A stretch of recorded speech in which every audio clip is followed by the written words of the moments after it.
Recording in progress. 사도신경으로 우리의 신앙을 하나님 앞에 고백하겠습니다. 나는 전능하신 아버지 하나님 천지의 창조주를 믿습니다. 나는 그의 유일하신 아들 우리 주 예수 그리스도를 믿습니다. 그는 성령으로 잉태되어 동정녀 마리아에게서 나시고 본디오 빌라도에게 고난을 받아 십자가에 못 박혀 죽으시고 장사된 지 사흘 만에 죽은 자 가운데서 다시 살아나셨으며 하늘에 오르시어 전능하신 아버지 하나님 우편에 앉아 계시다가 거기로부터 살아있는 자와 죽은 자를 심판하러 오십니다. 나는 성령을 믿으며 거룩한 공교회와 성도의 교제와 죄를 용서받는 것과 몸의 부활과 영생을 믿습니다. 아멘. 온갖 좋은 은사와 온전한 선물이 다 위로부터 빛들의 아버지께로부터 내려오나니 그는 변함도 없으시고 회전하는 그림자도 없으시니라. 아멘. 거룩하신 아버지 하나님, 지난밤 우리에게 안식을 주시고 이 아침 우리를 깨워 말씀 듣는 자리로 불러주셔서 감사합니다. 모든 좋은 은사가, 모든 좋은 복이 하나님께로부터 내려온다는 것을 믿습니다. 오늘 하루가 그러한 복을 온전히 누리는 하나님과 동행하는 하루가 되기를 원합니다. 하나님께서 약속하신 모든 것을 이루어 주옵소서. 우리 삶에 하나님이 필요한 모든 것을 허락하여 주옵소서. 이제 말씀을 듣습니다.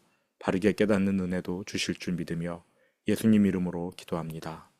아멘.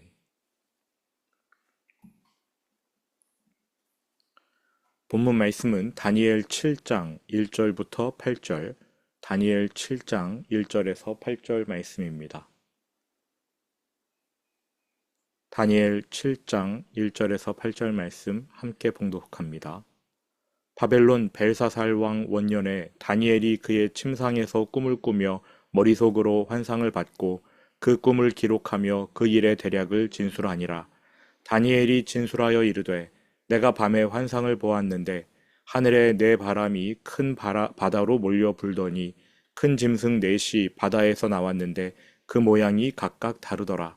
첫째는 사자와 같은데 독수리의 날개가 있더니 내가 보는 중에 그 날개가 뽑혔고 또 땅에서 들려서 사람처럼 두 발로 서게 함을 받았으며 또 사람의 마음을 받았더라. 또 보니 다른 짐승 곧 둘째는 곰과 같은데 그것이 몸 한쪽을 들었고 그 입의 이 사이에는 새 갈빗대가 물렸는데 그것에게 말하는 자들이 있어 이르를 일어나서 많은 고기를 먹으라 하였노라. 그 후에 내가 또 본즉 다른 짐승 곧 표범과 같은 것이 있는데 그 등에는 새의 날개 넷이 있고 그 짐승에게 또 머리 넷이 있으며 권세를 받았더라. 내가 밤 환상 가운데에 그 다음에 본 넷째 짐승은 무섭고 놀라우며 또 매우 강하며 또 쇠로 된 큰 이가 있어서 먹고 부서뜨리고 그 나머지를 발로 밟았으며 이 짐승은 전에 모든 짐승과 다르고 또 열 뿔이 있더라.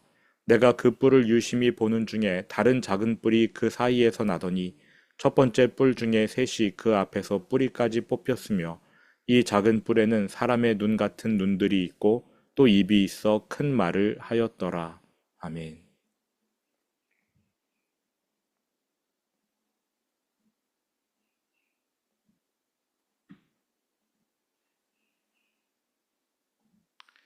다니엘 1장부터 6장, 6장까지는 그나마 사건들의 기록이어서 쉬웠는데 7장부터는 어렵습니다. 다니엘이 본 환상의 기록들입니다. 물론 다니엘이 환상에 대해 설명해 주긴 합니다만 제 생각에 설명이 친절하지가 않습니다. 또 역사를 공부해야 그 설명을 이해할 수가 있습니다. 그래서 이제부터는 역사 공부도 함께 진행하겠습니다. 7장은 그래도 쉽게 이해할 수 있습니다. 다니엘의 환상, 하늘 동서남북에서 불어오는 네 바람이 바다를 휘젓습니다. 성경에서 바다는 보통 세상을 상징합니다.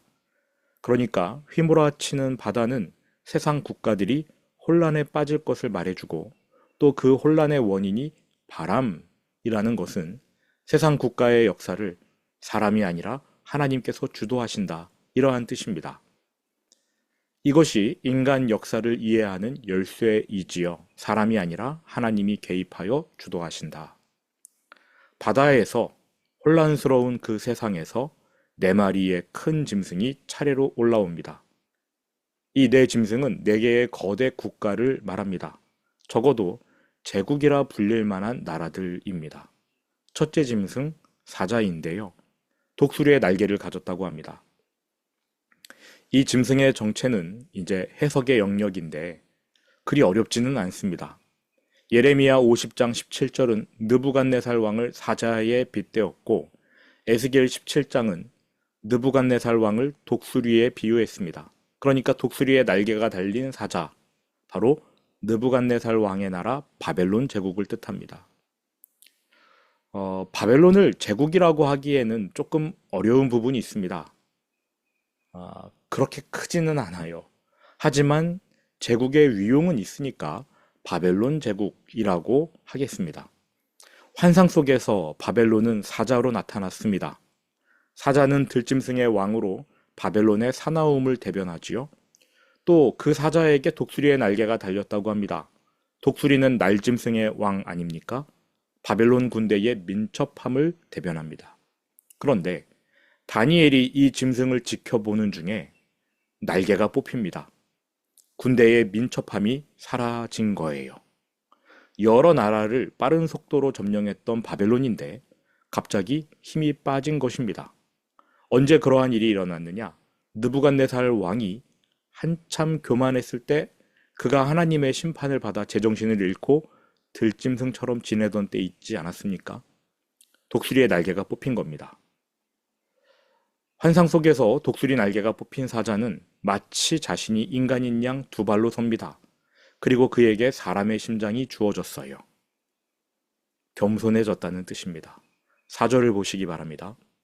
첫째는 사자와 같은데 독수리의 날개가 있더니 내가 보는 중에 그 날개가 뽑혔고 또 땅에서 들려서 사람처럼 두 발로 서게 함을 받았으며 또 사람의 마음을 받았더라. 느부갓네살 왕이 심판을 받고 겸손해지니까 그제야 사람 같아 보입니다. 실제로 느부갓네살은 하나님께 심판을 받아서 들판에서 지내는 그러한 일을 겪은 후에 해외 원정을 멈춥니다. 겸손해진 것이죠. 사람의 마음을 받았더라. 이제야 사람 같아 보입니다. 다니엘이 본 환상 속 첫 번째 짐승 이야기는 이렇게 끝이 납니다. 바벨론 왕국이 한참 용맹을 떨칠 때에 날개가 뽑히고 사람의 마음을 받았다. 힘이 약해진 것을 또 뜻하기도 하지요. 이제 두 번째 짐승을 보겠습니다. 바다에서 올라온 두 번째 짐승은 곰입니다. 이 곰은 바벨론을 무너뜨리고 세계 패권을 거머쥔 메데 페르시아 연합 왕국입니다. 곰은요, 사자처럼 사납지도 않고 독수리처럼 민첩하지도 않습니다만 곰에게 있는 한 가지가 힘입니다. 전에 북한에서 제작된 다큐멘터리를 본 적이 있습니다. 맹수들의 싸움 장면만 모은 것을 우리나라 TV에서 어떻게 수입해서 방영을 해줬는데 지금도 그 영상이 유튜브에 돌아다니더라고요. 제 내뇌에 박힌 장면은 곰이 사자와 싸우는데 수세에 몰리던 곰이 갑자기 앞발을 확 휘둘러서 사자를 내리치니까 저쪽에 떨어지더라고요. 곰이 이겼습니다. 힘이 굉장합니다. 페르시아가 그러한 나라예요. 사납거나 민첩하지는 않지만 힘이 셉니다. 이를테면 물량전을 펼쳐 전쟁에서 승리하는 거지요. 5절 보십시오. 다른 짐승 곧 둘째는 곰과 같은데 메데 페르시아 연합국을 말합니다. 곰. 그것이 몸 한쪽을 들었고 그런데 그 곰이 몸 한쪽을 들었다고 합니다. 원래는 메데라는 큰 나라와 페르시아라는 작은 도읍으로 출발한 도시 국가가 연합해서 이들이 곰과 같은 힘을 나타냈는데 연합한 후에는 페르시아, 작은 나라가 훨씬 강해져서 메데를 접수합니다.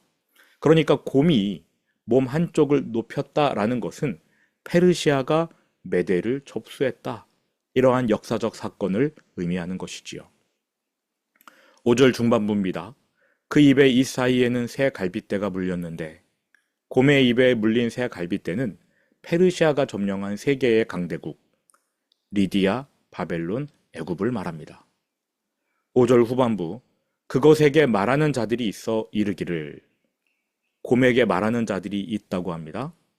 뭐라고 말하느냐? 일어나서 많은 고기를 먹으라 하였더라. 이게 무슨 뜻이냐면요. 이미 새 갈빗대가 입에 물려 있어요. 리디아, 바벨론, 애굽입니다. 리디아 굉장히 큰 나라예요. 바벨론 역시 강한 나라이고요. 애굽은 두말할 것 없는 전통의 강호 아닙니까? 페르시아가 이 세 강국을 점령했어요. 그런데 더 많은 나라를 삼켜야 한다는 명령을 받습니다. 다시 말해 페르시아의 등장으로 세상은 굉장히 많은 전쟁, 굉장히 큰 혼란에 빠지게 될 것이다. 이러한 뜻입니다. 실제로 그랬습니다. 페르시아가 덩치를 엄청나게 키웠습니다. 결국 페르시아는 어디에까지 손을 뻗느냐? 유럽에까지 손을 뻗어요. 페르시아와 그리스의 전쟁, 이것이 동양과 서양이 맞붙은 최초의 전쟁이었습니다. 그리스 페르시아 전쟁. 이렇게 말씀드리면 모르시는 분들도 있겠지만 마라톤 아시지요? 또 스파르타의 300용사 들어보시지 않았습니까? 이게 다 페르시아가 그리스에 도전했던 전쟁, 그 전쟁 중에 일어난 사건들입니다. 세 번째 짐승으로 넘어가 보겠습니다. 세 번째 짐승은 4개의 날개와 4개의 머리를 가진 표범입니다. 페르시아가 유럽의 전쟁을 걸어왔는데 이제 그리스지요. 그리스가 이겨요. 이후 마케도니아의 걸출한 왕 알렉산더가 나타나서 그리스 전체를 규합한 후에 페르시아와 싸워 이깁니다. 그리스를 빗댄 표범, 그 특징은 발이 빠르다는 것입니다. 표범은요, 가만 놔둬도 빠른데 거기에 날개까지 달렸대요. 인류 역사상 가장 빠른 시간에 가장 넓은 영토를 차지한 나라가 바로 그리스입니다. 알렉산더의 그리스. 표범이에요. 이걸 해낸 왕이 알렉산더입니다. 이 사람은요, 거침이 없이 직진합니다. 페르시아 엄청 큰 제국이었거든요. 그리스가 페르시아를 다 점령하고 그리고 저쪽 동쪽 인도까지 갑니다. 인더스 강까지 갑니다. 여차하면 알렉산더는 한반도까지 올 뻔했어요. 그런데 그를 따르던 군사들이 이제 고향으로 가고 싶다. 10년 동안 우리가 이렇게 동쪽으로 왔으니 이제는 다시 집으로 가고 싶다 해서 알렉산더가 인더스 강 앞에서 정복전쟁을 마치고 이제 고향으로 돌아갑니다. 역사가들은 그때 알렉산더가 펑펑 울었다 이렇게 기록을 하고 있습니다. 더 원정을 나가야 되는데 이 부하 군사들 때문에 내가 이렇게 여기까지밖에 못 오다니 하면서 막 울면서 다시 돌아갔다 이렇게 이야기하는데요.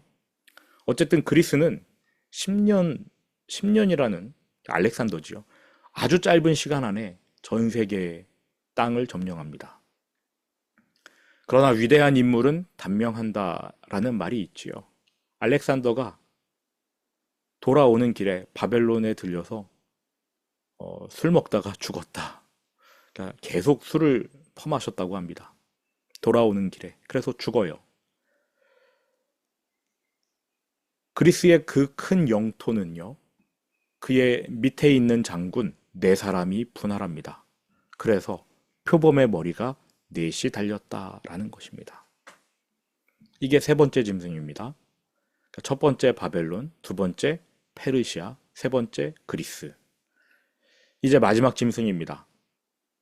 이러한 그리스를 물리치고 세계 최강국으로 등극한 로마 제국입니다. 7장에서의 환상 중에 핵심은 바로 이 네 번째 짐승, 로마 제국입니다. 다니엘이 본 환상들은 다 핵심 나라가 있습니다. 7장에서의 환상은 로마 제국이 핵심입니다. 바벨론, 페르시아, 그리스보다 훨씬 많은 분량이 로마 제국을 설명하는데 할당되어 있습니다. 그 이유는 이제 나중에 살펴보겠고요. 일단 로마 제국의 특징을 보겠습니다. 7절. 내가 밤 환상 가운데에 그 다음에 본 넷째 짐승은 무섭고 놀라우며 또 매우 강하여 또 쇠로 된 큰 이가 있어서 먹고 부서뜨리고 그 나머지를 발로 밟았으며 이 짐승은 전에 모든 짐승과 다르고 또 열 뿔이 있더라. 이 짐승이 너무 기괴하고 무서워서 이 세상에 존재하는 동물에 빗대어 묘사할 방법이 없었습니다. 다니엘도 그냥 이 짐승의 형상을 서술했을 뿐입니다. 주요 특징으로는 날카로운 철이빨과 10개의 뿔입니다. 이러한 짐승이 어디 있습니까? 로마는 철이빨을 드러내면서 자기 앞에 걸리적거리는 모든 나라를 부서뜨렸습니다. 머리에 솟아난 10뿔, 로마 제국이 배출한 왕들을 상징하는데 딱 10명만 말하는 게 아니고요. 10이라는 숫자가 완벽수이므로 10개의 뿔은 로마 제국이 배출한 모든 통치자를 뜻합니다. 그런데 좀 이상한 일이 일어납니다. 다니엘이 그 10개의 뿔을 지켜보고 있는데 11번째 작은 뿔이 올라오는 것 아니겠습니까? 8절. 내가 그 뿔을 유심히 보는 중에 다른 작은 뿔이 그 사이에서 나더니 첫 번째 뿔 중에 셋이 그 앞에서 뿌리까지 뽑혔으며 이 작은 뿔에는 사람의 눈 같은 눈들이 있고 또 입이 있어 큰 말을 하였더라. 뿔이면 뿔이지 왜 작은 뿔이겠습니까? 그리고 다니엘은 왜 이 네 번째 짐승 로마 제국과 그 11번째 작은 뿔에게 집중했을까요? 뿔의 정체는요, 23절로 내려가면 나옵니다. 23절. 예수님을 모시고 있는 천사가 그 뿔에 대해 설명을 해주는데 미리 좀 23절을 보겠습니다. 모신 자가 이처럼 이르되, 예수님을 모신 천사를 말하는 거예요. 모신 자가 이처럼 이르되, 넷째 짐승은 곧 땅의 넷째 나라인데 이는 다른 나라들과는 달라서 온 천하를 삼키고 밟아 부서뜨릴 것이며 로마 제국이 얼마나 크게 영토를 넓히는지를 말하고 있는 겁니다. 24절. 그 10뿔은 그 나라에서 일어날 10왕이요 그 후에 또 하나가 일어나리니. 이제 작은 뿔의 정체를 말하는데 그는 먼저 있던 자들과 다르고 또 새 왕을 복종시킬 것이며 그가 장차 지극히 높으신 이를 말로 대적하며 또 지극히 높으신 이의 성도를 괴롭게 할 것이며 그가 또 때와 법을 고치고자 할 것이며 성도들은 그의 손에 붙임바 되어 한 때와 두 때와 반 때를 지내리라. 새롭게 올라온 작은 뿔은 하나님을 대적합니다. 성도들을 괴롭힙니다. 다름 아닌 적그리스도입니다. 다니엘이 왜 로마 제국에 집중했는가 알 수 있는 대목입니다. 로마 시대에 비로소 예수님이 성육신 하시지 않습니까? 그러니까 예수님이 이 땅에 아기로 태어나신 그 시대가 로마 제국이었습니다. 예수 그리스도가 나타난 것이 로마 시대이므로 구약 시대 내내 활동하던 적그리스도, 사탄의 수하들이 이제 본격적으로 활동하는 게 로마 시대인 겁니다. 이러한 이유로 다니엘은 로마 제국 네 번째 짐승에 집중했고 작은 뿔, 적그리스도, 그에게 집중했던 것입니다. 물론 우리는 이 뿔이 누구인지 적그리스도가 누구인지를 알려고 노력해서는 안 됩니다. 누구는 기독교 박해를 시작한 네로 황제가 적그리스도다. 11번째 황제이자 2차 기독교 박해를 일으킨 도미티아누스가 적그리스도이다. 심지어는 독일 나치의 히틀러가 적그리스도다 등등 여러 가지 추측을 하는데요. 전부 추측에 불과합니다. 누가 적그리스도이냐를 따질 것이 아니라 적그리스도의 특징에 주목해야 합니다. 첫 번째 특징은 11번째 뿔, 작은 뿔이라는 겁니다. 적그리스도는 눈에 보이지 않게 활동한다. 둘째, 이 작은 뿔은 10개의 커다란 뿔 사이에서 돋아났습니다. 즉, 세상 나라의 왕들이 통치하는 동안 적그리스도가 알게 모르게 등장한다는 뜻입니다. 셋째, 이 작은 뿔이 이전의 10뿔 중 3개를 뽑아버립니다. 그러니까 우리 눈에는 가시적인, 그러니까 모두가 다 아는 지도자들이 세상을 통치하는 것 같지만 사실은 보이지 않는 적그리스도가 그 지도자들을 세우고 뽑고 배후에서 조정한다. 이러한 뜻입니다. 넷째, 그 뿔이 하나님을 대적하고 성도를 괴롭힌다. 가장 중요한 특징이지요. 적그리스도의 최종 목표는 그리스도를 대적하고 그리스도를 믿는 성도들을 대적하여 신앙을 버리게 만드는 것입니다. 8절로 올라가 보겠습니다. 다시 8절로 올라가 볼 텐데요. 이 작은 뿔의 특징, 8절 후반부. 이 작은 뿔에는 사람의 눈 같은 눈들이 있고 또 입이 있어 큰 말을 하였더라. 적그리스도의 다섯 번째 특징입니다. 사람의 눈이 있습니다. 무슨 뜻이냐면 비록 그가 사탄의 힘과 권세를 드러내지만 사람의 눈, 인간의 문화, 인간의 생각, 인간의 상식 등등을 볼 줄 안다는 겁니다. 다시 말해 적그리스도는 사람들과 공감할 줄 알고 사람들에게서 지지를 받아낼 줄 안다는 것입니다. 그런데 그에게 있는 입, 그 입으로 큰 말을 합니다. 큰 말은 자랑하는 말, 교만한 말, 하나님을 대적하는 신성모독의 말입니다. 이것이 적그리스도의 특징이자 목적이지요. 정리하겠습니다. 로마 시대에 그리스도가 인간으로 태어나십니다. 구약시대 내내 활동했던 적그리스도가 이제 본격적으로 활동하기 시작합니다. 적그리스도는 우리 눈에 보이는 지도자들이 전면에서 활동하는 동안 그들 배후에 숨어 보이지 않게 활동합니다. 이 땅의 지도자들을 심고 뽑고 세우고 갈아치웁니다. 적그리스도는 사탄의 뜻을 이 땅에서 수행합니다. 그런데 그것이 인간의 상식과 교양에 맞아떨어지는 것처럼 느껴집니다. 이 점이 무서운 거예요. 아무리 좋게 들리는 말이어도, 좋게 보이는 일이어도 그것이 성경에 위배되면 성도인 우리는 경계해야 합니다. 분별하고요. 사탄은 빛의 천사라고 가정하여 나타나기도 합니다. 사탄의 수하에 있는 적그리스도는 점잖게 세상을 이끌어 하나님을 대적하게 만들 것입니다. 그러므로 그리스도인들은 정신 차려야 합니다. 적그리스도가 누구인가? 그거 추측하는 것은 의미 없지만 적어도 적그리스도의 특징은 알아야 하고요. 또 이 세상이 누구에 의해 어떻게 돌아가는지는 알아채야 할 것입니다. 세상 잠에 빠지지 않고 신앙을 지켜내려면 적그리스도가 세상을 어떻게 움직이려 하는지 분별해야 합니다. 그리고 반대 정신으로 살아야 할 것입니다. 들은 말씀 마음에 새기면서 주기도문으로 오늘 예배를 마치겠습니다. 하늘에 계신 우리 아버지, 아버지의 이름을 거룩하게 하시며 아버지의 나라가 오게 하시며 아버지의 뜻이 하늘에서와 같이 땅에서도 이루어지게 하소서. 오늘 우리에게 일용할 양식을 주시고 우리가 우리에게 잘못한 사람을 용서하여 준 것 같이 우리 죄를 용서하여 주시고 우리를 시험에 빠지지 않게 하시고 악에서 구하소서. 나라와 권능과 영광이 영원히 아버지의 것입니다. 아멘.